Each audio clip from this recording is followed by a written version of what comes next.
Nu, tad labdien visiem un laipni lūgti uz Pecīti, arī uz Imantas tirdzniecības centru.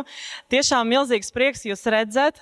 Paldies, ka esat kopā ar mums uz šī bezmaksas semināra. Nenosalāt, atnācāt. Tiešām liels paldies un arī prieks redzēt jūsu mīluļus. Un šodienas tēma ir, kad uzvedība nav raksturs, jo bieži vien mēs domājam, ka tā, kā suns uzvedās, tas ir kaut kas iedzimts vai uzvedības traucējumi, bet patiesībā to var ietekmēt arī veselība, sāpes, vecums un arī hormonālas izmaiņas. Un tieši tāpēc mums šodien ir īpašais formāts un divu speciālistu redzējums. Un ar mums šodien ir kinoloģija Agnese Bunka, kura pastāstīs par uzvedību un audzināšanu. Un arī veterinārā ārste Anna Lapoška, kura skaidros medicīniskos iemeslus, kas var ietekmēt suņa uzvedību. Tātad seminārs ilgs aptuveni stundiņu, un pēc tam beigās arī varēsiet uzdot jautājumus. Un pēc semināra, protams, aicinām jūs apmeklēt Pecīti, kur būs gan bezmaksas kārumu degustācija, gan arī šodien ir pēdējā diena, kad var iegādāties preces ar 30% atlaidi, un arī līdz 5:00 var bezmaksas nogriezt nadziņas. Ja? Tā kā īstie svētki. Un gribējām arī pajautāt, vai kādam ir kaut kas pret, ja kāds būs arī kāda fotografija. Ir kāds tāds, tagad ir pēdējā iespēja atzīties. Labi, liels paldies, jo, protams, mēs arī gribam šo nofotografēt un nofilmēt. Un, protams, ja jūs saprotat, ka jūsu suns vairs nevar nosēdēt droši, pastaigāties drusku, panāciet malā, pasauciet mūs, varam iedot kādu kārumiņu, jā, vai kādu rotaļlietu. Mēs būsim šeit klāt. Tātad novēlam jums patikumu un noderīgu semināru un ar prieku dodu vārdu mūsu pirmai lektorai, Pecīti veterinārā ārstei Annai Lapoškai. Jā, tātad nedaudz vairāk par mani. Mani sauc Anna, kā jau jums stādīja priekšā. Pirms 6 gadiem pabeidzu veterinārmedicīnas fakultāti un visu šo laiku esmu strādājis gan veterinārmedicīnā, gan arī nedaudz esmu tādā hobija līmenī piestrādāju arī kinoloģijā. Tātad man darbības virziena galvenokārt ir dermatoloģija un uzvedības medicīna, un tāpēc uzvedība man ir diezgan tuva tēma, par ko arī mēs šodien galvenokārt runāsim.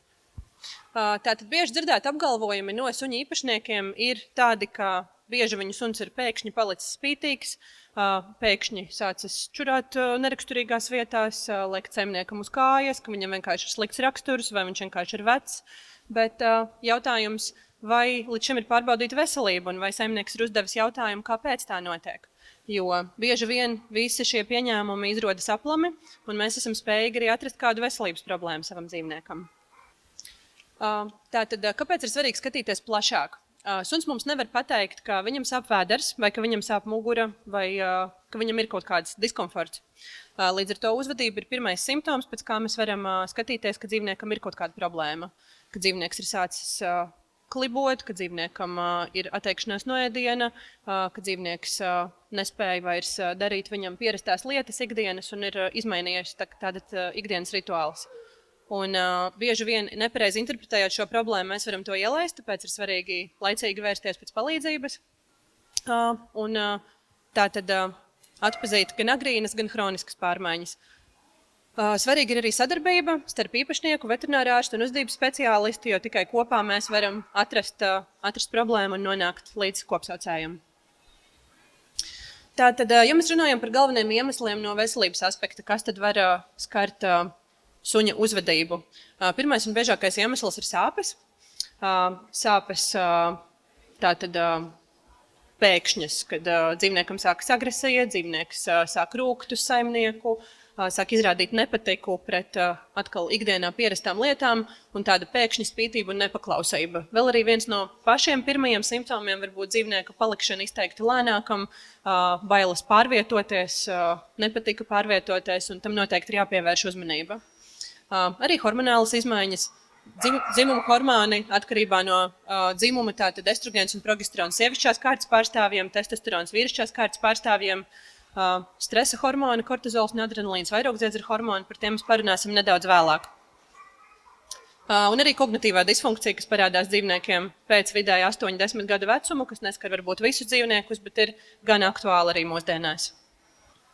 Tātad situācijas no ikdienas, kā mēs varam novērtēt, kā mēs varam novērot dzīvniekam sāpes, kad dzīvnieks sāk izteikti lēnāk pārvietoties, ka dzīvnieks nevar uzlikt uz dīvāna, nevar jums iedot ķepu, neļauj vilkt iemauktus, rūc, kad jūs viņam pieskaraties un neklausas treniņos, teiksim, ja jūs nodarbojaties ar uzvedības speciālistu vai apmeklējat grupu treniņus, kad pēkšņi dzīvnieks nedara tās ierastās lietas, kas iepriekš viņam nav sagādājuši nekādas problēmas, tas noteikti ir iemesls, lai vērstos pēc palīdzības. Tātad sāpju iemeslus mēs varētu iedalīt tādās 3 lielās grupās, kas dzīvniekam varētu sāpēt. Visbiežāk dzīvniekam sāp mugura, vēders un zobi. Muguras saslimšanas var būt kā akūtas, tā hroniskas. Teiksim, akūtas tās būtu pēc kaut kādas saskriešanās, pēc treniņa aktīvāka, pēc samežģījuma, un tur noteikti ir vajadzīga ātra iejaukšanās, ātra palīdzība, tātad nepieciešama nekavējoties doties uz klīniku, lai dzīvnieku atsāpinātu un palīdzētu, un sāpes var būt arī hroniskas, teiksim, osteoartrīts vai starpskriemeļa disku trūce. Osteoartrīts ir bieži sastopama arī dzīvniekiem uz vecumu, kad dzīvniekam sāp locītavas un ir sāpes pārvietoties. Starpskriemeļa disku trūce ir sastopama konkrētām šķirnēm, biežākās no tām ir takši un franču buldogi. Un arī es kā takšu saimnieks neesmu pagājis garām šai saslimšanai, esmu izgājis cauri 3 epizodēm šai saslimšanai un nevienam to nenovēlu. Tāpēc tiklīdz jūs pamanat, ka jūsu dzīvnieks paliek lēnāks, tiklīdz jūs pamanat, ka jūsu dzīvnieks nav tāds kā ikdienā, tad tas būtu iemesls vērsties pēc palīdzības un pēc izmeklēšanas. Tad zobu un mutes dobumu slimības tāpat. Akūtā gadījumā tie var būt lūzumi un traumas. Un es domāju, ka katrs no mums ir saskāries ar tādām zobu sāpēm. Un mēs zinām, ka tur ir nepieciešams nekavējoties dzīvnieku atsāpināt. Un periodontālā slimība ir kaut kas, kas ir veidojies laika gaitā. Tātad sākotnēji dzīvniekam veidojas aplikums uz zobiem. Kopā sajaucoties ar siekalām viņš veidojas par zobakmeni un zobakmenis rada zobu iekaisumu. Līdz ar to periodontālā slimība dzīvniekam sāka kļūt aktuāla paliekot vecākam, un bieži vien saimnieki to nepamana laicīgi, un tad, kad to pamana veterinārārsts, tad jau, principā, dzīvniekam ir jāpaliek bez lielākās daļas sava zoba mutē. Kā jūs varat pamanīt zoba problēmas? Zoba problēmas tātad dzīvnieks sāk izteiktāk ēst uz vienu pusi vai atteikties no ēdienas, ļaut ēdienu ārā. Tās būtu noteikti pazīmes, ar kurām būtu jāvēršās pie veterinārārsta. Un iekšējo orgānu slimības arī, teiksim, vēders ir diezgan liela vieta, kur būt dažādiem orgāniem. Es te minēju biežākos, kas varētu sāpēt. Un, ja jūs manat, ka dzīvnieks ir sācis biežāk urinēt tam neraksturīgās vietās, parādās asins piejaukums urīnā, tad noteikti būtu vērts nodot dzīvniekam urīnanalīzi, izmeklēt viņu un saprast, kas ir pie vainas. Vai tas ir ar stresu saistīts, vai tas ir saistīts ar urīna kristāliem vai bakteriālu infekciju. Tam noteikti ir kaut kāds iemesls. Tāpat tās prostatīts. Ja jūs novērot, ka jūsu dzīvniekam ir grūtāk izkārnīties, tātad veikt šo defikāciju, pie vainas var būt prostata. Šis vairāk gan skar tikai vīrišķās kārtas pārstāvs, jo prostata ir tikai vīrišķās kārtas pārstāvjiem, bet prostatā iekaistot un paliekot lielākai, dzīvnieks aizspiež sev anālo atveri un vai nu viņš nevar izkārnīties, vai nu tas kļūst ļoti, ļoti sāpīgi. Tāpat tās pankreatīts, tā ir viena no biežāk sastopamajām saslimšanām saistībā ar gramošanu. Un, tur mēs varam pamanīt pēkšņas sāpes, atteikšanos no ēšanas, vemšanu, cauraju. Un šeit ir arī nepieciešama nekavējoties rīkoties un doties uz klīniku, jo viņi var būt arī letāla. Šajos gadījumos arī ārsts izvērtēs, vai atsāpināšana notiek tikai vienreizēji, vai dzīvnieks ir jāpatur stacionārā uz novērošanu, tāpēc šeit noteikti ir jāsako tam līdzi. Ko šajos gadījumos darīt? Tātad doties pie veterinārārsta, veikt papildus izmeklējumus, muguras problēmu gadījumā rentgenu, vēderdobumā problēmu gadījumā ultrasonogrāfiju, arī datortomogrāfiju, asins analīzes, protams, lai izslēgtu šos sāpju iemeslus un nozīmētu atbilstošu ārstēšanu. Arī pretsāpju terapija, kā minēja, viņi var būt īslaicīgi, viņi var būt ilgtermiņa. Dzīvnieku var laist mājās tajā pašā dienā, dažreiz ir nepieciešams dzīvnieku arī paturēt ilgāk klīnikā, tas ir ļoti atkarīgs no katras šīs situācijas. Un neatņemama sastāvdaļa ir miera režīms. Tā būtu grūtākā, es teiktu, gan saimniekam, gan sunim, Jo tad, kad mēs atsāpinām suni, viņš jau nesaprot, ka viņam ir jāpaliek mierīgam. Un arī saimniekam bieži vien gribās ļaut viņam šo aktivitāti. Bet, ja dzīvnieks ir savainojis sev kādu orgānu vai saiti vai locītavu, mēs viņu atsāpinām un dzīvnieks pa jaunam viņu sastiep, tad, diemžēl, tas var arī būt ar smagākām sekām. Tāpēc miera režīms, neskatoties uz to, ka tas ir būris un tas ir pret suņa jebkādu uzvedības izpaušanu. Diemžēl, lai mēs varētu sadziedēt smagākas saslimšanas, mums ir nepieciešams viņu lietot dažos gadījumos. Tad tālāk otrā grupa par sāpēm mēs izrunājām. Otrā grupa būtu par hormoniem. Un tātad dzimuma hormoni ir arī tie, kas ietekmē gan uzvedību, gan dzīvnieku attīstību. Vīrišķās kārtas pārstāvjiem vairāk ir aktuāls testosterons, sievišķās kārtas pārstāvjiem estrogēns un progesterons. Tad sākotnēji parunāsim par vīrišķās kārtas suņiem. Testosterons veidojas dzīvniekam pusauģa vecumā. Pusauģa vecumā viņš visaktīvāk izpaužās, to mēs noteikti varam redzēt arī pēc dzīvnieku uzvedības. Tātad uzvedība var būt, kā viņi izpaužās ar klejošanu, ar to, ka dzīvnieks, ja ir saodas kucīti, kas meklējās, viņš var skriet prom no mājām, viņš var atteikties no ēdiena. Tā, viegliem vārdiem sakot, jukt prātā. Dažreiz arī veikt dzimumakta kustības uz priekšmetiem, rokām, bet nevienmēr, par to jums noteikti pieminēs arī kolēģīte. Teritorijas iezīmēšana var palikt intensīvāka, arī citu dzīvnieku urīna laizīšana ārā pastaigās, kā arī starpdzimuma agresija un reaktivitāte. Tās visas būtu pazīmes, kas liecina par paaugstinātu testosterona līmeni. Estrogēns un progesterons var mainīties atkarībā no cikla fāzes, līdzīgi tāpat kā sievietēm. Tātad pirms meklēšanās un meklēšanās periodā kucītes var būt jutīgākas, var atteikties no ēdiena, būt trauksmainākas. Bet, ja mēs runājam par pēcmeklēšanās periodu, parunāsim par tādu saslimšanu kā viltus grūsnība. Tajā periodā kucītes var veidot sev migu, sargāt, palikt agresīvas, sargāt no saimnieka, principā visas lietas, kuras iepriekš netika sargātas. Tad runājot par stresa hormoniem. Stresa hormoni ir adrenalīns un kortizols, un kopumā, kam viņi ir organismā domāti, lai dzīvnieks būtu spējīgs rīkoties briesmu situācijā, bēgt, izvairīties no konflikta, un dažās dzīves situācijās tas ir noderīgi. Taču mūsdienās, kad mēs bieži vien ieliekam suņus viņiem nepiemērotās situācijās, šie stresa hormoni ir par daudz, un sākas daudz un dažādas uzvedības problēmas. Tātad paaugstināts adrenalīns rada paaugstinātu sirdsdarbību, pātrinātu zarnu kustību, līdz ar to mēs varam redzēt, ka dzīvniekam ir elsošana, dzīvniekam ir biežāka urinācija, biežāka izkārnīšanās, un tas ir saistīts ar šo paaugstināto adrenalīnu. Viņš parasti paaugstinās ātri, samazinās arī diezgan ātri, tā ir tāda ātrā stresa reakcija. Savukārt kortizols ir tas, kas veidojas ilgstoša stresa ietekmē vai biežu atkārtošanās reižu ietekmē. Līdz ar to kortizols var radīt mācīšanās traucējumus, atšķirtības trauksmes attīstīšanos, spēju tātad strādāt nodarbībās, arī pastiprināt ekstremitāšu laizīšanu, tam mēs pieskarsimies nedaudz vēlāk.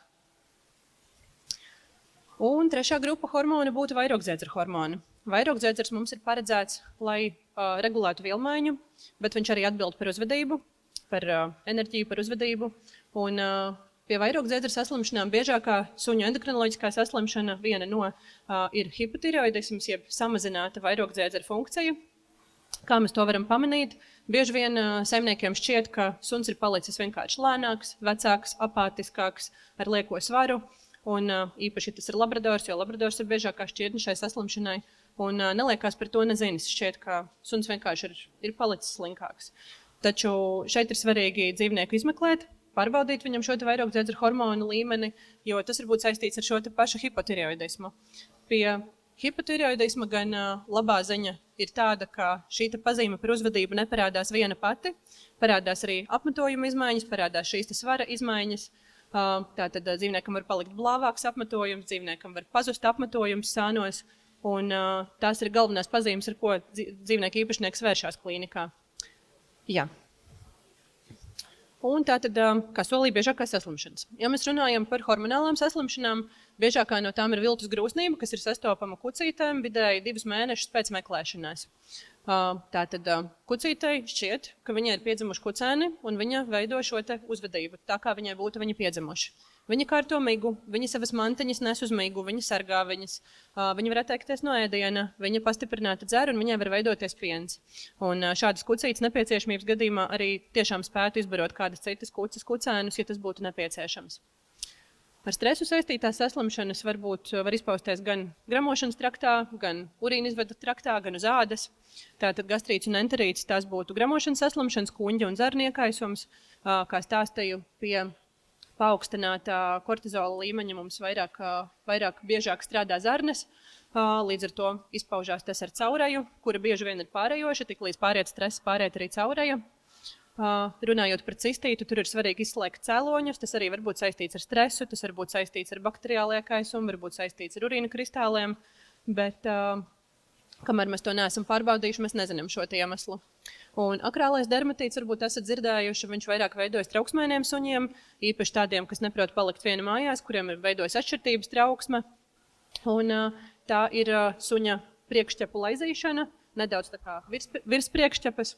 Viņi nolaiza sev dažkārt līdz pat ādai nost, līdz pat cīpslām, jo šis stress ir tik spēcīgs, ka suns sev pats šo nodara. Un bieži vien ar šādām problēmām viņi nāk pie dermatologa, bet dermatologs nespēja palīdzēt, jo tā ir uzvedības problēma. Tāpēc šeit arī ir svarīga izmeklēšana, lai to nošķirtu.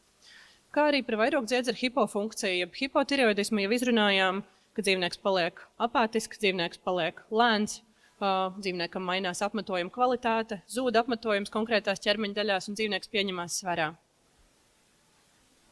Ko darīt šajos gadījumos? Arī šeit noteikti vizīte pie veterinārā ārsta, lai izslēgtu, vai ir kāda no šīm saslimšanām vai nav. Galvenokārt gan mēs varēsim izslēgt vairogdziedzera saslimšanas, ar stresu saistītās saslimšanas. Vairāk mēs meklēsim tad, ja nav izdevusies sadarbība ar uzvedības speciālistu, jo, līdzīgi kā cilvēkiem, mēs uzreiz nesākam pie kaut kādām problēmām lietot antidepresantus, mēs sākumā to mēģinam ar cita veida terapiju, mēs to mēģinam ar dažādām praksēm, bet, ja tas nepalīdz, ja uzvedības speciālists nav palīdzējis, tad nākamais, protams, ir medikamentu lietošana. Un pēdējais, par ko es gribēju parunāt, ir par vecumu. Arī bieži, ko es dzirdu no saimniekiem, ka suns jau ir vecs, kāda jēga viņu izmeklēt, priekš kam viņš tāpat ir vecs un mēs viņam nevarēsim palīdzēt, bet atcerieties, ka vecums nav diagnoze. Vecums vienkārši ir posms, kurā dzīvniekam var pastiprināties kaut kādas saslimšanas, kurā visticamāk būs kaut kādas saslimšanas, bet tas nenozīmē, ka viņas nevar risināt. Tāpēc šeit ir svarīgi saulēcīgi viņas diagnosticēt, lai iespēja robežās mēs varam palēnināt šos procesus vai apturēt, ja tas ir iespējams. Un to mēs atkal varēsim izdarīt tikai izmeklējot un uzzinot, kas dzīvniekam kaiš. Par tādām biežākajām izmaiņām var būt redzes un dzirdes pasliktināšanās. Ar to gan mēs visbiežāk tiešām nevarēsim palīdzēt. Ir retas saslimšanas, kurās mēs varam kaut ko mainīt un ietekmēt. Taču muskuloskeletālās sāpes noteikti ir tātad joma, kur mēs varam palīdzēt. Kā jau runājām, biežākā dzīvnieku saslimšana pēc 8 gadiem ir osteoartrīts, kur ir svarīga dzīvnieku atsāpināšana, gan ar dažādiem uztura bagātinātājiem, barības piedevām, gan ir dažādas pretsāpju zāles, ilgtermiņa, īstermiņa. Tas jums noteikti ir jāizrunā ar veterinārārstu, ja ir tāda aktualitāte, jo preparāti var būt gan īstermiņa, gan ilgtermiņa un droši ilgtermiņa lietošanai. Kā arī kognitīva disfunkcija, kas ir līdzīga cilvēka demencei, jeb cilvēka Alzheimera slimībai, par kuru mēs runāsim tālāk. Tātad kognitīvā disfunkcija. Tā arī ir vecuma izraisīta pārmaiņa, jo dzīvniekam novecojot deģenerējas neironi, deģenerējas saites starp šiem te neironiem, un vienkārši procesi paliek lēnāki, kā smadzenēs tā organismā. Palēnināta ir skābekļa apgāde, palēnināta ir glikozes apgāde smadzenēm, tāpēc rodas šis te lēnīgums, apjukums, dažkārt apjukums telpā, kaut kādu lietu nesaprašana, neizdarīšana, ko dzīvnieks agrāk nevarēja izdarīt, ko viņš vienkārši nespēja izdarīt. Līdz ar to kognitīvā disfunkcija ir kaut kas salīdzinoši neizbēgams. Ko mēs darām šajā gadījumā? Šajā gadījumā būtu rekomendēta vizīte pie neirologa, jo neirologs būs tas cilvēks, kurš izslēgs nopietnākas saslimšanas, kurš spēs izslēgt arī smadzeņu jaunveidojumu, ja tas var būt pie vainas, kurš varēs izslēgt sāpes vai to pašu hipotireoidismu. un saprast, ka tiešām mēs esam nonākuši līdz kognitīvai disfunkcijai. Tātad papildus izmeklējumi, asins analīzes, rentgenogrāfiskā izmeklēšana, datortomogrāfiskā izmeklēšana. Ja ir nepieciešams, tad medikamenti, piedeves. Arī uzturs šobrīd ir specifiskas barības ar uzturbagātinātājiem, kas palīdz samazināt kognitīvās disfunkcijas traucējumus. Tātad viņās ir gan omegas klāt, gan V vitamīns, antioksidanti, vidējās ķēdes triglicerīdi, kas ir pierādījuši savu darbību pētījumos. Bet tas, ko jūs kā saimnieki varētu darīt, ir turēties pie vides un rutīnas, tātad neradīt sunim apstākļus, kuros viņš varētu apjukt, ka dzīvniekam ir viena un tā pati telpa, ir vienas un tās pašas pastaigas, viens un tas pats maršruts un obligāti pastaigas pavadā. Jo šāds tad dzīvnieks, viņš var apjukt, viņš var apmaldīties, un ja šis dzīvnieks ir bez pavadas un vēl ar dzirdes problēmām, tad diemžēl jūs nevarēsiet viņu sasaukt un dabūt, tāpēc šeit ir svarīgi arī sapratne. Un, protams, mentālās aktivitātes, dažādas barības puzles, ošņāšanās paklājiņi, laizāmie paklājiņi, bet es domāju, par to vairāk pastāstīs man kolēģi Agnes. Tad nedaudz šo visu kopsumējot, kad tad īsti doties pie veterinārārsta, kas būtu tas, kas jums ir jānovērtē. Tātad pēkšņas uzvedības izmaiņas, ja pēkšņi dzīvnieks ir palicis lēnāks, ja pēkšņi dzīvnieks atsakās uzkāpt kaut kur virsū, uzlekt, neļauj sev pieskarties, palicis agresīvāks, it kā pat bez iemesla kaut ko pēkšņi sācis no jums sargāt, tas būtu iemesls sākt ar veterinārārstu konsultāciju. Ja esat jau lietojuši kaut kādus medikamentus, tātad ir uzsākta terapija vai treniņi nav devuši rezultātu, arī tas būtu iemesls pārbaudīt veselību, izslēgt kaut kādas problēmas, jo nevienmēr tas, ka treniņos kaut kas neizdodas, ir saistīts ar stresu, bet tas var būt saistīts arī ar kādu padziļinātu saslimšanu. Un kāda tad būtu veterinārārsta loma? Uzvedības problēma diagnostikā būtu izslēgt medicīniskos cēloņus, tātad primāri izslēgt sāpes, izslēgt saslimšanas, par kurām mēs ar jums līdz šim esam runājuši, veikt klīnisko izmeklēšanu, papildu diagnostiku un pats svarīgākais sadarboties ar saimnieku un uzvedības speciālistu, jo mūsu mērķis ir palīdzēt dzīvniekam, mūsu mērķis ir izprast, kāda ir viņa ikdiena, kas tajā ikdienā ir mainījies, un par to noteikti neviens nespēs labāk pastāstīt kā dzīvnieka īpašnieks. Tad tālāk pie lietas ķerās veterinārārsts, kurš spēj izmeklēt klīniski dzīvnieku, kurš zina, kādus testus jānosaka, kādus papildus izmeklējumus būtu jāveic.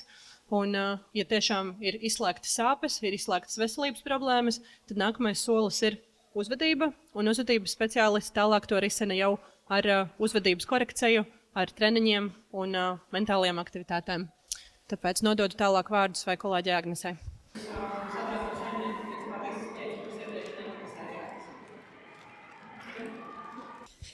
Sveicināti! Mans vārds ir Agnese. Esmu Pecītīs suņu skolas apmācību treneru un suņu uzvedības speciālisti jau 6 gadus, un ar suņiem intensīvi darbojos jau no 2020. gada.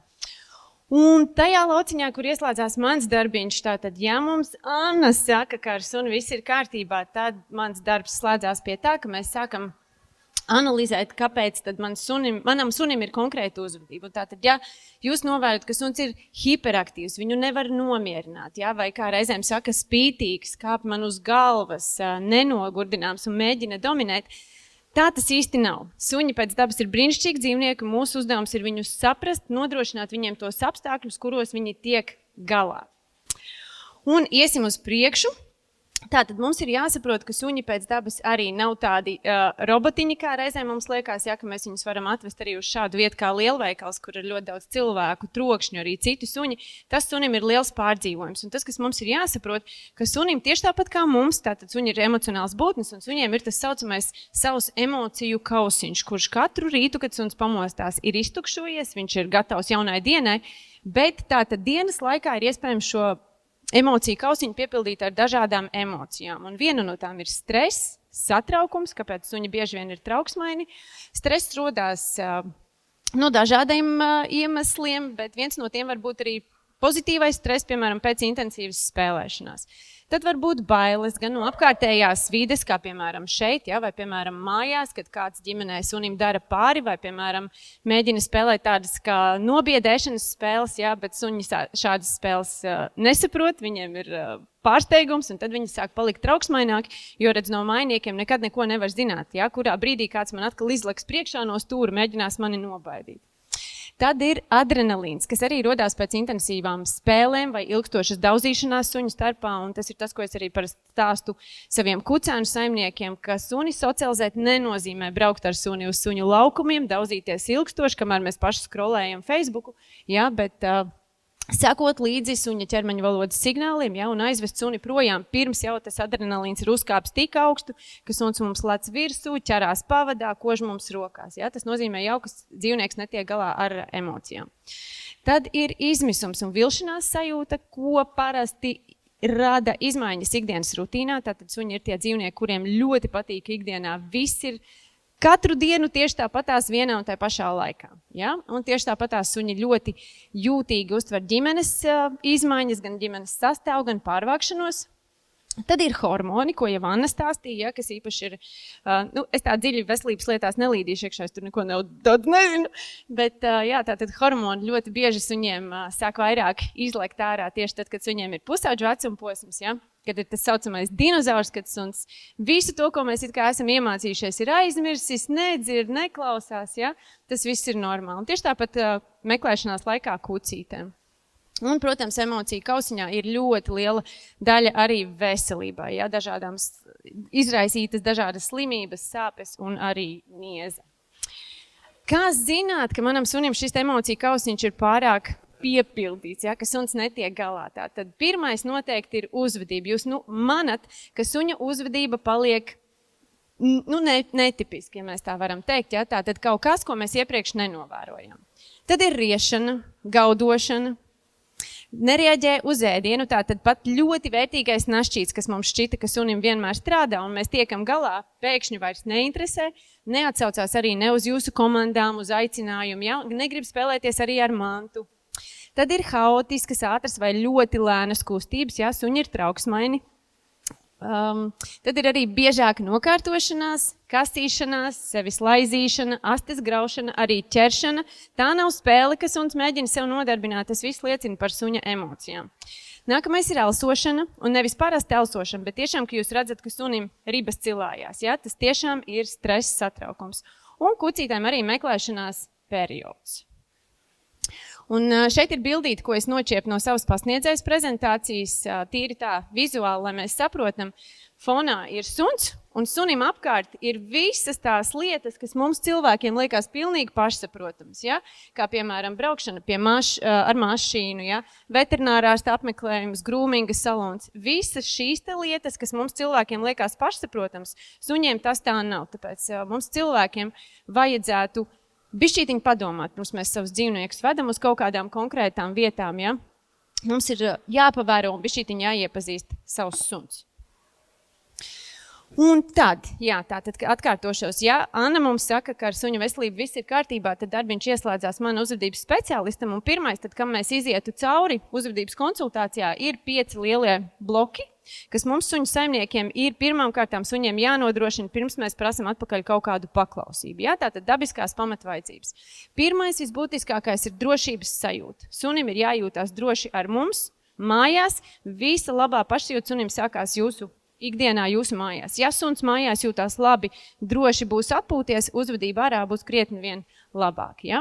Šo te drošības sajūtu rada tātad, kā jau es minēju, režīms, paredzamības sajūta. Mums ir jānodrošina, ka mūsu suņiem ikdienā ir viens un tas pats, aptuveni vienā un tā pašā laikā. Pat nelielākā nobiedīte ļoti smuki var parādīties suņu uzvedībā. Tad, protams, ir kontakts ar saimnieku, pašu tuvāko aprūpētāju un pārējiem ģimenes locekļiem. Un drošības sajūtu rada arī pareizes socializācijas process. Ja? Tas ir tas, kas ar jūsu kucēnu ir bijis pirmajās 16 līdz 20 dzīves nedēļās, ja? Kamēr kucēns ir pavisam maziņš. Nākamā lielā sadaļa ir ēdināšana. Tātad mums citīgi ir jāsako līdz arī tam, ko mēs saviem suņiem dodam ēst.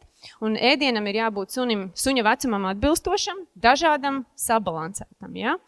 Šeit arī mēs ļoti dziļi neiesim iekšā. Vienīgais, ko es vēlos piebilst par ēdināšanu, ka suņi ir tie saucamie miskastnieki, ja mēs tā varam teikt, bet tā kā suņus lielākoties mēs barojam ar sauso barību, kas ir tāds slinkais variants man cilvēkam, ka es izlasu, kas ir uz pakas un aizmirstu, iebaru un visu un aizmirstu. Ja? Bet suņiem ļoti patīk dažādi arī gaļas produkti, ja? Tad ļoti svarīgi ir sekot līdzi, lai manam sunim ir atbilstoši šī te ēdiens. Nākamā lielā sadaļa ir ķermeņa aprūpe. Un pie ķermeņa aprūpes pieder iespēja nokārtoties. Un šis arī ir tāds viens vissvarīgākajiem tādiem aspektiem, ka mums ir jāseko līdzi, īpaši tad, kad mums ir maziņš kucēns. Tātad sunim ir jābūt iespējai nokārtoties tad, kad viņam tas ir nepieciešams. Ja? Pieaugušam sunim tās būs retākas iziešanas ārā, bet kucēniem tās ir krietni vien biežākas, kas mums ir jāsaprot un jānodrošina sunim iziešana ārā. Īpaši tad, ja suns tiek spundēts būrī pa dienu, bet viņam tur nav iespēja nokārtoties, tad tas satraukums kāpj augšā, viņš ir vēl lielāks, ja? Un tad tiekot ārā no būras, suns ir vienkārši mežons, ko noteikti nevajadzētu darīt. Pie ķermeņa aprūpes pieder arī kažociņa apkope, tātad ķemmēšana, sekošana līdzi, vai nav nekādas liekas savēlušās tādas spalvas bumbiņas. Arī nadziņu un zobiņu kopšanai ir jāseko cītīgi līdzi, jau ko Anna minēja par zobu kopšanu. Zobu stāvoklis arī ir viens no biežāk nepamanāmākajiem iemesliem, kas var norādīt uz sāpēm, jo mēs bieži vien nemaz nezinām, ka sunim mutes dobumā kaut kas sāp. Ja? Suņi pēc dabas ir ļoti pacietīgi, un ja mēs redzam, ka jau ir kaut kādas izmaiņas, ka suns sāk smilkstēt, nu tad ir skaidrs, ka suns vairs nevar izturēt. Ja? Un pie ķermeņa aprūpes pieder arī pieskārieni. Ir ļoti būtiski jau no kucēna vecumposma, jau no pašām pirmajām dienām, kad suns ir ienācis jūsu mājās, radināt suni pie tā, ka jūs varat viņam pieskārties. Ja? Un pieskārieni nav tikai vienkārši suņa noglāstīšana, bet kārtīgi, ka jūs varat ķepiņu paņemt rokās, izšķamdīt nadziņus, ja? Asti noglāstīt, pacelt austiņu. Tad ir vērtīgi iemācīt sunim arī komandiņu parādi zobiņus, ka mēs varam pacelt lūpiņu augšā, ja? Lai mēs spējam sekot līdzi arī suņa zobu stāvoklim. Nākamā lielā sadaļa ir aktivitātes. Tās ir fiziskās aktivitātes, kurām būtu jāsastāda aptuveni 40% no suņa ikdienas, un mentālās aktivitātes, kas ir ostīšanās reizes, laizīšanas, graušanas reizes, kurām būtu jāsastāda aptuveni 60% no suņa ikdienas. Šim mēs šobrīd leksim pāri, jo man būs 2 atsevišķi slaidi par šo tēmu. Tādi pamatīgāki, un tagad mēs pieskārsimies pašam pēdējiem, kas ir miedziņš, un miedziņš arī tā būs atslēga uz to, lai jūsu suņi ikdienā ir mierīgi. Ir ļoti svarīgi sekot līdzi, lai suns kārtīgi pa dienu guļ. Kucēniem šie te mazie miedziņi ir vairāki pa dienu, kucēni var nogulēt pat 18-20 stundas diennaktī, un tad mēs saprotam, cik patiesībā maz mums suņiem ir jāpievēršās, ja? Otrs grāvs ir, kurā mēs iebraucam, ka mēs sākam atbildēt uz suņa aicinājumu bumbiņas mētā 30-40 minūtes, ja, tad suņu uzvedība vēl vairāk uzvelkās, bet tā tad mums ir jāmāca viņiem atpūsties jau no mazām dienām. Miedziņam vajadzētu būt blakus jums. Ļoti svarīgi ir mazus kucēnus neizolēt, negrūst vienus pašus gulēt noslēgtās telpās, bet ļaut gulēt jums blakus vai no jūsu gultā, ja nav iebildumi, vai, piemēram, pie guļam istabas savā vietiņā, ja, lai kucēns jūt jūsu drošību. Jo nonākot jaunajās mājās, jūs esat jaunās mammas un tēti suņiem. Ja? Suns ir tomēr projām no savas ierastās vidas. Un mūsu uzdevums ir šo drošības sajūtu nodrošināt arī pa nakti. Kas vēl ir ļoti būtiski? Tātad, tad, kad suns ir aizmidzis, mēs suņus neaiztiekam, mēs viņus nebužinam un nesakam, cik tu esi mīlīgs, uķi, puķi, jo katra šāda iztrobelēšana atkal suni pamodina un suns nav līdz galam atpūties, kas ar laiku var ļoti smuki parādīties suņu uzvedībā. Un šo punktu es vairāk atgādinu arī ģimenēm, kurās aug mazāki bērni, jo bērniem reizēm ir pa vienu ausi iekšā, pa otru ārā, kas ir absolūti normāli, bet mūsu uzdevums ir tomēr sekot līdzi tam, lai sunim ir iespēja apgulties, aiziet, atpūsties arī tad, kad bērni mājās nevis izmanto tādu atrunu kā, nu jā, bet man taču ir bērni, un bērniem jau nevar iestāstīt. Var iestāstīt, tas ir mūsu uzdevums vaktēt savus mērnus. Un jā, tātad pieaudzis suns vidēji diennaktī noguļ pat 14-16 stundu, ja par kucēnu jau minēja 18-20, kas ir ļoti daudz.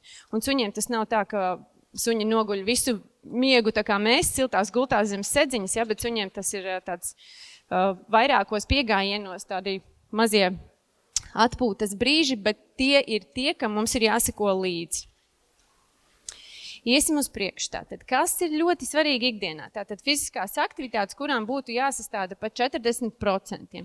Un tas ir visvienkāršākais, ko mums suņiem nodrošināt. Tā ir iziešana ārpus mājas, ārpus sētas, un jā, īpaši ārpus sētas tiem suņiem, kuri dzīvo brīnišķīgās teritorijas, teritorijās arī noteikti ir jānodrošina iziet ārā, jo mūsu smukajos, skaistajos pagalmos absolūti nekas nemainās, nav citu smažu, un suņiem ļoti bieži kļūst garlaicīgi. Un tad, kad sunim ir garlaicīgi, tad suns sāk rakt, graust visu iespējamo, reaģēt uz visu, kas notiek apkārtais sēdus, tikai tāpēc, ka sunim nav iespēja kārtīgi padomāt. Lūdzu. Lūk, un tātad pastaigām jābūt vismaz 2 reizes dienā, tas mums šobrīd arī Latvijas likumdošanā ir noteikts. Ja sanāk 3. pastaiga, tas vispār būtu brīnišķīgi. Un pats galvenais punkts, kas mums ir jāatcerās, ka pastaiga ir domāta sunim. Tiešām sunim. Forši ir tad, ja patīk arī mums staigāt, kā šobrīd -20 grādos, nav varianti vienkārši 3 kārtas un ir jāiet ārā. Ļoti būtiski ir sagādāt sunim arī tādu aprīkojumu, kas nedara sāpes, un šobrīd es pati jau vairākus gadus esmu tikai un vienīgi par iemauktiņiem, jo es redzu, kā suņi nāk uz nodarbībām aizelsušies kaklas siksnās, un kad mēs vēl satraukšies paši turam aiz muguras īsu pavadu, sunim sāp, viņš žņaudzās, un tad ir ļoti grūti radīt šo te pozitīvo asociāciju. Tāpēc vajadzētu izvēlēties anatomiski pareizos HY formas iemauktiņus un parasto pavadiņu. 5 metri tas būtu ļoti labs sākums. Ja suns intensīvi raujās arī 5 metros, tad iedodam vēl 7-10. Man ir suņi, kas strādā un iet pastaigās arī ar 15-20 metru garām pavadām, un tad pavisam cita pastaiga sanāk. Pastaigas laikā uzsvars ir ļaut sunim iet zigzagā, tur, kur iet deguns un kārtīgi ostīties. Neraustīt suņus tad, kad viņi ir apstājušies pie kāda kociņa, krūmiņa izostīties, bet pastāvēt, jums nav jānoiet nekāds konkrēts kilometru skaits, jums nav jāapiet nekāda konkrētas maršruts, jums ir vienkārši jāturpina savam sunim ļaut ostīties. Un jūs arī manīsiet, ka atnākot mājās pēc tādas tiešām feinas izostīšanās pastaigas, suns būs atpūties, izdomājies un labprātāk aizies gulēt, nekā nesāsies vēl apkārt, piemēram, kā tas bieži vien ir pēc 40 minūšu bumbiņas mētāšanas. Ja? Un ļoti svarīgi ir tātad arī pielāgot maršrutu savam sunim. Ja nav tādu lielu uzvedības problēmu, suns nav bailīgs, dikti neraujās pavadā un mierīgi spēj pastaigāties, tad droši var sekot sunim līdzi, kur iet deguns. Savukārt, ja ir kaut kādas bailītes trauksmainība, tad gan mums pašiem ir jāpielāgo maršruts tā, lai tā pastaiga sunim ir mierīga un viņam ir iespēja kārtīgi un brīvi ostīties. Nākamais, kam mums ir ikdienā jāseko cītīgi līdz, tā ir suņa mentālā slodze. Un tās ir tās aktivitātes, kurās mēs nodarbinam suņa prātu. Tad, kad tiek nodarbināts suņa prāts, suns nogurs daudz kvalitatīvāk nekā tad, kad mēs mētājam bumbiņas 40 minūtes. Un te es esmu izcēlus tādas visvienkāršākās lietas, kam būtu jābūt jebkura suņa saimnieka mājās, lai nodarbinātu savu suni, un tas ir tas, ko mēs šobrīd esam mēģinājuši piedāvāt suņiem, lai viņi būtu mierīgāki.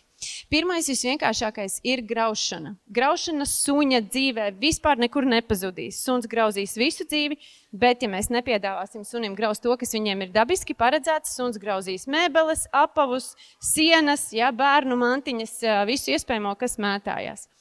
Ko piedāvāt sunim graust? Visvienkāršākais, un šobrīd mums arī zooveiklos ir ļoti plašs piedāvājums dažādiem kaltējumiem, dabīgajiem kaltējumiem, bet arī tam ir jāseko līdz, lai tās nav nekādas ķīmijas, nekādas līmētās ādas, bet tiešām dabīgi kaltējumi. Un otra lietiņa ir lielopu kauli, bet ar kauliem arī ir jābūt ļoti uzmanīgiem. Mēs nevaram varbūt kucēnam pirmajā dienā piedāvāt kaulu, bet kaulam arī ir jābūt tik lielam, ko suns nevar apēst. Ja? Suņiem kauli nav jāēd, bet mums ir jānodrošina graušanas opcija. Tad, kad suns grauž, strādā vaigu muskulatūra, žoklis, deguns, smadzenes un arī visa priekšējā muskulatūra, kas ir savā ziņā jau arī fiziska nodarbe.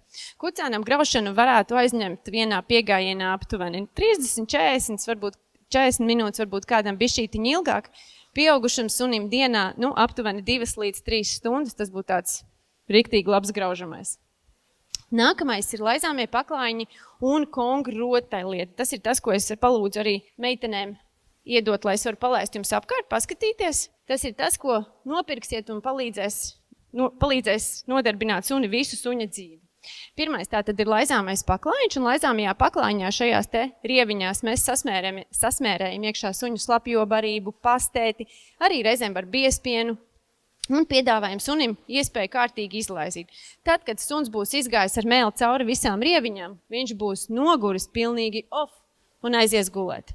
Tad, kad suns ir apguvis šo uzdevumu, šādu pat kongu, šis ir kongs, ja, un laizāmo paklāņu, tad, kad suns tiek galā vasarā, mēs varam arī smuki sapildīt, ielikt viegliņām, sasaldēties saldētavā un piedāvāt sunim jau kā salčuku, ja, kā kaut ko ilgstošāku. Un pēdējais ir ostīšanās paklājiņš. Ostīšanās paklājiņu es aizņemšos no mana drauga Leo. Ostīšanās paklājiņš izskatās šādi, un šajās te bārkstiņās mēs liekam iekšā kārumiņus ļoti, ļoti mazos gabaliņos, aizpildam visu paklājiņu un noliekam sunim priekšā, lai draugs kārtīgi izošņājās. Tad, kad būs suns pastrādājis ar prātu, izostījies, suns būs krietni vien mierīgāks, un šīs te aktivitātes ne tikai palīdz suni nogurdināt, bet arī palīdz sunim atbrīvoties no satraukuma, kas bieži vien rodās pastaigu laikā, kad mums ir satraucošāka pastaiga bijusi, ja, vai, piemēram, mans suns vēl ir bailīgs un trauksmais, tad atnākot mājās ir ļoti svarīgi palīdzēt sunim no stresa atbrīvoties. Un tad mēs liekam lietā šīs te mentālās aktivitātes. Vēl kas ir ļoti būtiski, mums cilvēkiem jāsaprot par to, kā suņi mācās. Ja mēs cilvēki esam tie, kas lasa, klausās, tātad veids pierakstus, analizē, ar suņiem tāds īsti nenotiek. Suņi mācās no asociācijām par konkrēto lietu, cilvēku vai dzīvnieku, un šis arī ir tāds punkts, kas vairāk attiecās uz kucēniem, īpaši tad, kad viņiem ir šis te aktuālais socializēšanās periods. Suņi mācās vērojot arī citu suņu uzvedību, un šis punkts vairāk attiecās arī uz maisaimniecībām, kurās jau ir kāds suns, un tad ienāk kucēns.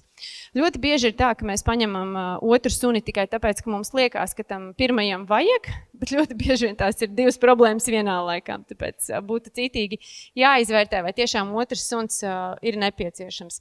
Bet, ja mums ir laiks, iespējas un arī vēlēšanās pēc otru suņu, un zinām, ka mums pietiks spēka un pacietības mācīties, tad otru suni mēs ņemam tad, kad lielais suns mājās ir izaudzis, tie ir 2,5–3 gadi, kad visi hormoni ir nostabilizējušies, suns ir mierīgs un nav tādu lielu uzvedības problēmu. Jo, ja sunim būs, mājās esošiem sunim būs daudz uzvedības problēmas, tad ļoti ātri tas viss pāries uz mazo un tad būs divas problēmas vienā laikā. Un tad suns mācās atkārtojot uzvedību, kurai ir pozitīvs rezultāts. Nu, te arī tāds viens ļoti klasisks piemērs par to saucamo ēdiena zakšanu no galda. Mēs to cilvēku uzskatām kā zakšanu, bet vai suns ēdiena dasmaizes paņemšanu no galda uzskata kā zakšanu? 100% nē, jo suns ir tie, kā es minēju, suņi ir tie saucamie miskastnieki, ja, kurš iet, ošņājās, ja tur ir, super, es paņemšu apēdīšu. Un ja mājās ļoti bieži pēc mūsu ēdiena reizēm uz galda paliek kāda dasmaize vai kotlete, un ja suns netīšām nāk, kāpj un dabū, tā jau ir tā uzvedība, kurai ir rezultāts. Un vai suns nāks vēlreiz un kāps uz galda? Jā, 100%, un nevienu reizi. Ja? Viņš nāks un mēģinās dabūt šo kotleti. Tāpēc, ja mēs gribam, lai suns neveic kādu konkrētu uzvedību, kas mums nepatīk, mūsu uzdevums ir nodrošināt, ka sunim nav iespēja viņu atkārtot. Jo suns biežāk atkārto uzvedību, kas mums nepatīk, jo tā nostiprinās un paliek vēl intensīvāk. Iesim tālāk, un pats pēdējais šodien no manis ir suņu ķermeņa valoda. Tas arī ir tas, kas mums cilvēkiem ir jāzina, jāsaprot par saviem suņiem, lai palīdzētu saprast, kā viņi jūtās un palīdzētu suņiem izvairīties no situācijām, kurām viņi nav gatavi, ja? Tātad neielikt viņus tajā vietā, kur viņi nav gatavi būt. Suņiem šo te ķermeņa valodu iedala 3 daļās, un vienmēr tas sākās ar tādiem nomierinošiem signāliem, jeb es nākšu šajā pusītē, šajā skāpnītēs ar zaļajām bultiņām. Šodien varbūt visam mēs ļoti sīki, smalki neiesim cauri, bet es nolasīšu tādus svarīgākos signālus, arī pārprastākos. Nē, tagad es nākšu atpakaļ tomēr. Kā viens no tiem ir žāvāšanās. Žāvāšanās ir pirmais no nomierinošiem signāliem, kā suns mums signalizē, ka kaut kas nav tā, kā vajag. Žāvāšanās ar nogurumu, ar miegu nav absolūti nekāda sakara. Ja mēs žāvājamies, ka mums nāk miegs, jā, tas tā ir, bet suņiem tas tā nav. Suņi nožāvājās, kad ir skaļāki trokšņi, kad kāds ātri paskrien garām vai pieskrien klāt. Tad ir deguna nolaizīšana. nopurināšanās, līdzīgi kā suns iznāk no ūdens, ja, noskurina lieko ūdeni, bet ļoti bieži suns atbrīvojās no emocijām arī nopurinoties. Galvas aizgriešana, skatiena novēršana, ostīšanās arī strādā kā nomierinošais signāls, to es jums parādīšu nākamajā slaidā bildītē. Tad ir nostāšanās pa vidu, visa ķermeņa aizgriešana, apsēšanās, hampingošana, jeb tās saucamās seksuālās kustības, ko jau arī Anna pieminēja. Mums ir jāsaprot, ka hampingošanai ar tādu seksuālo vēlmi ir ļoti maz sakars. Seksuālās vēlmes, jā, tas ir puisīšiem pret meitenītēm, tad, kad ir meklēšanās laiks, bet lielākoties suņi šo te hampingošanu veids arī pret mums cilvēkiem, īpaši maziem bērniem, vai arī pret mums pieaugušiem, tad, kad ir kaut kādas ļoti intensīvas, saspringtas situācijas. Un tajā brīdī, kad suns šādi rīkojās, no mūsu puses ir svarīgi saprast, tev ir grūti, viss, mēs ejam projām, nevis mēs sākam suni lamāt vai sodīt par to, ka viņš signalizē par savām emocijām. Un tā tad arī pēdējais no tādām nomierinošajām emocijām ir aiziešana prom no situācijas. Paturam prātā, ka mūsu suņi vienmēr izvēlēsies aiziet prom no tā, kas viņiem nepatīk, kur viņiem ir grūti atrasties. Un tas ir mūsu uzdevums arī nodrošināt. Ja? Tajā pašā komunikācijā suņu starpā mums ir jāskatās, ja mans suns, piemēram, kad pienāk mans kaimiņš tur ar savu sunu sasveicināties, ja mans suns pagriež galvu, aizgriežās pilnīgi projām no tā suņa, no tā cilvēka, viņš jums parāda, ka viņš negrib runāt. Un tas mums arī ir jāņem vērā, lai suni neizprovocētu uz kādu dusmīgāku uzvedību. Ja suns rāda šos te nomierinošos signālus, bet viņš tiek joprojām turēts situācijā, kurā viņš nevēlas būt, tad suns sāk izmantot distanci palielinošos jeb stresa signālus. Kas ir ausu pieglaušana, acu izvalbīšana, galvas pazemināšana, ja? Apčurāšanās, tas var būt arī no pozitīva stresa. Spalvas sacelšanās, kūkums uz muguras, līdzīgi kā tas ir kaķiem, ka kaķis šņāc. Noliekta aste starp kājām vai garkājām, apgulšanās, vienas ķepiņas pacelšana, stingrs acu skatiens. Ja? Un ja arī distanci palielinošie stresa signāli nestrādā, tad suns ķerās pie paša pēdējā, kas ir īpaši augsta stresa signāli, kas jau ir rūkšana, riešana, košanas mēģinājums, pieskriešana klāt, ja, tie saucamie izklupieni, un tad ir kodiens un uzbrukums. Un tā tad nav tā, ka bieži vien saka, jā, bet suns jau vienkārši uzbruka. Nē, suns jau 10 reizes bija parādījis visus nomierinošos signālus, jau bija galvu aizgriezis, bija mēģinājis aiziet projām, bet viņš joprojām tik turēts tajā situācijā, kurā viņš netiek galā, un tad beigās tātad emocijas uzkāpa pa kāpnītēm augšā līdz pašam pēdējiem, kas ir kodiens un uzbrukums. Un tad te ir tādas foršākās bildītes, ko man izdevās dabūt, kā tas dzīvē izskatās, kā atpazīt. Ja? Tur stūrītī pirmā bildītā ir ķepiņas pacelšana. Suns stāv, vēro kaut ko, vai jūs esat uz brīdi apstājušies un tiek pacelta viena no priekšējām ķepiņām. Vidējā bildīte ir ostīšanās, kā ķermeņa valodas nomierinošais signāls, kā saprast, vai suns ošņājās, vai tas tiešām ir signāls. Ļoti bieži, ja sunim ir kaut kāda ļoti interesanta informācija zemē, ja tas apčurātais kociņš, tā zālīt, ko dikti gribās izostīt, sunim deguns ir pilnībā zemē, viņš laiza to vietiņu, viņš ar ķepiņu parok, lai iegūtu vairāk informācijas. Savukārt, ja tas ir kā ķermeņa valodas nomierinošais signāls, tad tā ostīšanās ir tāda ļoti ātra un bieži vien nepamanāma, ka suns tā pieliecās un ātri ir augšā, pieliecās un ātri augšā. To es ļoti smuki novēroju arī uz savu suņu, kad mēs dodamies šobrīd tumšajā laikā vakar pastaigās, un viņš parasti ļoti uzmanīgs ir pret lielu augumu vīriešiem, kur tādu milzīgās jakās, milzīgām cepurēm, un nāk tieši pa ietvi pretī, nu tad es redzu, ka viņš pats paņem tādu līkumiņu, un tad ir 1, 2 un 3, tāds, kamēr mēs paējam garām.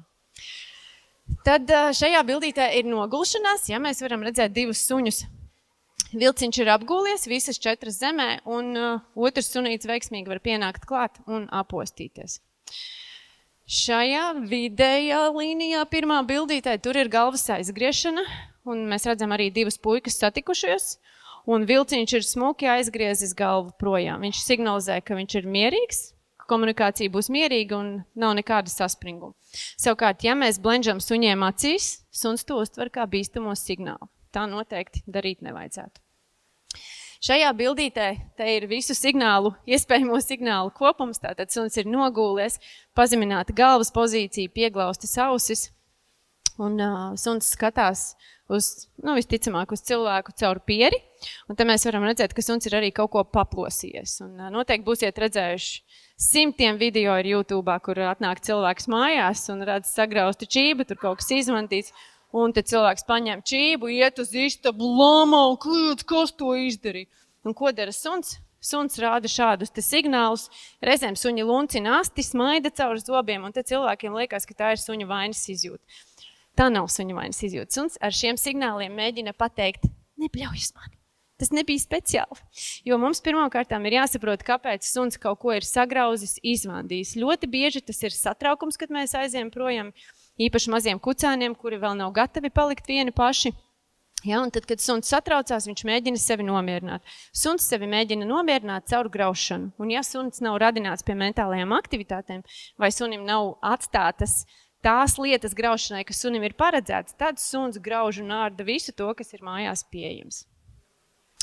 Šajā bildītē šo es pievienoju tāpēc, lai mēs paskatītos, kā izskatās suns, kuram ļoti nepatīk, ka viņam liek rokas virsū. Mēs cilvēki ļoti bieži joprojām sasveicinoties pie suņiem, ejam ar roku virsū virs galvas. Sunim tas ir tāds, kas pie velna? Ja, kāpēc tu man tā dari? Ir suņi tādi, kas uzreiz ķerās rokā iekšā, ir suņi kā šis, kas vienkārši pieliec ausis, izliecās, ja, un ar acīm arī rāda diskomfortu. Tāda ideālā variantā sasveicināšanās ar suņiem būtu vienmēr tikai un vienīgi suņa līmenī, pietupjoties. Ja suņa cilvēks ļauj pagriezt nedaudz sāniņu, neveidot acu kontaktu un skatīties, vai suns pats pienāk mums klāt. Ja suns nepienāk mums klāt, tad tas ko nozīmē? Tas nozīmē, paldies, nebūs. Tad šajā bildītē ir arī galvas aizgriešana un tāds saucamais soft eye skatiens, ka suns ļoti smuki parāda atkāpies no manis. Šeit vidējā bildītē ir redzams, kā varētu būt, ka saimniec suni apmīļo, ja, un ir aplikusi rokas sunim ap kaklu. Un suns ļoti smuki ar žāvāšanos parāda diskomfortu. Suņiem tāda samīļošanās, kā esam pieraduši mēs cilvēki, nav dabiska lieta. Suņi to no mums pieņem, un to es arī novēroju no savu suņu, kad īpaši atnākot mājās, protams, viņš skrien pretī, un es viņu apmīļoju, un tur izbužinu kārtīgi, un tad viņš paiet malā, un tad nopurina visu nost. Tas nav ļauni, bet suns atbrīvojās no tām saspringtajām emocijām. Šajā bildītā ir tā iziešana pa vidu, kas, manuprāt, vienkārši ir brīnišķīgs suņa ķermeņa valodas signāls. Viens suns, tātad šis te punktotais, ir izgājis diviem suņiem pa vidu, risinot konfliktu. Un šādi pat arī tiek galā suņu mamma, kucīte, kad pie viņas vēl joprojām ir 8-9 dinozauri, ar kuriem viņa netiek galā, un ļoti bieži situācijas, tad, kad bērni neklausa, tiek atrisināts ar iziešanu pa vidu, uzrūkšanu, ja, galvas aizgriešanu, bez nekādas fiziskas agresijas, kas ir vienkārši apbrīnojami. Un tad šajā bildītē ir ļoti veiksmīgi noķerts deguna nolaizīšanas moments, ko mēs parasti cilvēki nepamanam, jo tas notiek burtiski sekundes laikā.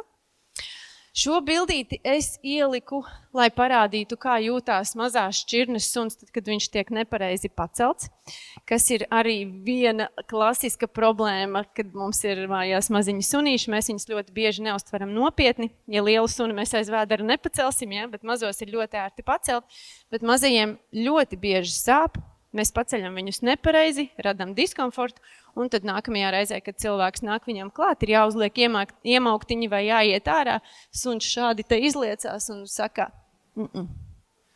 Kā sunīši būtu jāpaceļ? Ja mēs ceļam abas daļas kopā. Viena rociņa pie priekšķepām, otra rociņa aiz dibentiņa, nevis tā kā cukurpaka aiz vēdera. Tad šajā bildītē ir pazemināts ķermenis, un ieliku es arī to, jo izskatās, ka suns uzbruks, vai ne? Izskatās, ka taisās uzbrukt, un tas arī ir border collies, jā, viņam noteikti uzdevums ir sadzīt visas aitas aplokā, bet arī ar šādu te ķermeņa pozīciju suņi pienāk viens pie otra klāt, un tas arī ir tāds, protams, tās situācijas ir jāvaktē, bet ar šādu uzvedību suns parāda, ka es maziņš, lēnām, mierīgi. Šo bildīti es ieliku, lai pastāstītu ka nevienmēr nogāšanās uz muguras tas nozīmē pakasi man vēderiņu. Ļoti bieži tas ir vienkārši atkāpies, neliec man neko darīt un neaiztiec mani. Ja? Tas, protams, ir jāskatās pēc konkrētā suņa, pēc konkrētās situācijas, un man arī pašai ir viesturdārs grupiņā viens tāds 6 mēnešu jauns zelta retriever puika, kurš nāk uz pamatpaklausības nodarbībām. Viņš spēja 15-20 minūtes padarboties, un tad viņš nogāžās uz muguras viss, un viņš neko nedara. Un tur nestrādā pilnīgi nekas. Un tad es viņam saku, neiet ārā atpūsties. Un tad viņš atpūšās, nāk apakaļ, čau, mēs vēl lasam, jo. Nu, lūk. Un tad šeit ir arī vairāki signāli, jā, te ir apsēšanās, galviņas aizgriešana, kur gaišais sunīts ļauj pienākt klāt otram sunim un apostīt sevi.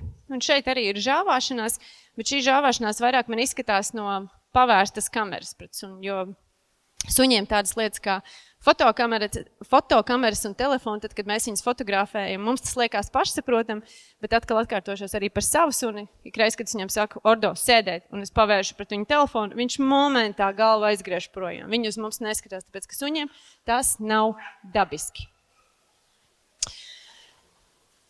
Tas arī viss. Paldies jums liels. Ja jums ir kādi jautājumi, tad droši. Jā, liels paldies. Protams, tā Agnese arī drusku kautrīga palika, bet, protams, mums arī ir suņu skola. Ja šeit arī var noskanēt kodiņu un pierakstīties, apskatīties, kā notiek mūsu nodarbības, jo tas arī tieši notiek tādā atmosfērā, lai jūsu suņi labāk socializētos, satiktu ne tikai suņus, bet arī cilvēku un reālo dzīves situāciju. Kādi jautājumi? Agnesei vai Annai? Seminārs, protams, skaidrs, ka ne visi varēja koncentrēties, jā, bet seminārs tiek ierakstīts, arī sekojot līdzi mums sociālajos tīklos, un tad parādīsies arī links uz pilno versiju, noteikti var paskatīties vēlreiz, bet tomēr varbūt kādam kaut kas nav skaidrs, vai kāds nezinu, kāds grib privāti pienākt, varbūt tagad kautrējas pajautāt. Labi, tad liels paldies visiem. Mūsu degustācijas galds Pecīti veikalā jau ir gatavs. Tad droši nākat nogaršot kārumus. Arī izdevīgi šodien var iepirkties un nāgu griešanā līdz 5 bez maksas rindas kārtībā. Tā kā droši laipni lūgti un līdz nākamai reizei.